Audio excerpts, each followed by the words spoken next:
Hello friends, I am Manak from Civil Center and I welcome all of you to our video tutorial series on Microsoft Word. So friends, in this video we'll show you how to change the case of text in MS Word. So let's get started.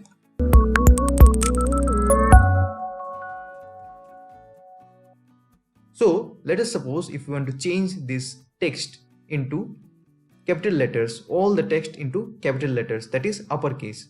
So we can go to home here. And after that, we can go to this option, that is the change case option, and here we can go to uppercase. So as you can see that all the text which I have selected have come in the uppercase. Now, for example, if I want to change the case of this particular selection, I want T capital, S capital, U capital and D capital. That is, I want the first letter of each and every word as capital. So I'll simply select this and go to change case, and then we can use the capitalize each word.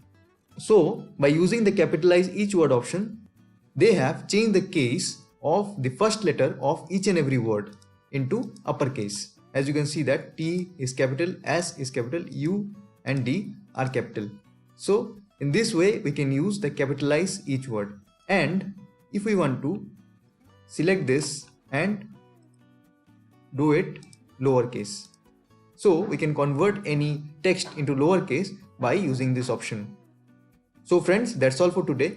So friends, in this video we have learned how to change the case of text in MS Word effectively. That's all for today. See you in the next video. Bye.